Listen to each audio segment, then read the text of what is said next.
arm groot geword, maar hy is baie ryk met bewoording. Die way kry hy love in sy eie straat in die horing. Soms sien hom as skerp en compare hom saam in 'n doring. Daai is hoekom sy wortels gegroei het in elke woning. Hy het begin met rap toe sy baie diep in 'n stroom, en toe hy hoor dat daar die weekend 'n event is by die toring. Hy gaan toe na die show vir 'n wonderlike vertoning, gee die mic af vir die MC en gaan collect sy beloning.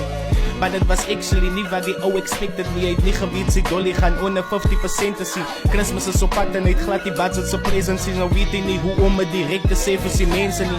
Instead besluit hy op robberies wat excessive nie. Like die gaan hom release en dan voel hy glad nie meer pressure nie. Hy target eers 'n tannie, sy so te sê over 70. Gryp ek grocery purse en hy hele sak was goed pennetjies. In plaas van het verkoop voel hy dis goed om met te rap. Dit sit binne in die box en het onder die Christmasboom te stek.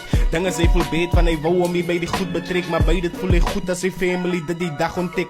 Sien sy die haat in hom, notice sy al die changes wat maak dat hy constantly om surround saam met different strangers. Toe hy terugkom van die feste wat vir weke al verby is, loop hy in op 'n detective wat comfortably in sy huis is. Hy vat 'n seat en sy sakke neer teen die muur toe die detective vir hom vra waar hy was op Desember 4.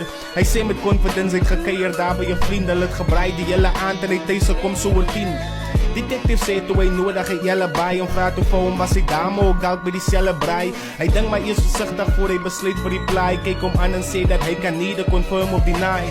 Detective sê vir hom hulle kan by die stasie praat. Die way kan hy sommer onmiddellike verklaring maak. Voordat hy die deur verlaat skiet hy gou eers 'n laaste kaart en sê vir die detective saam en alles dat I ain't no rich man.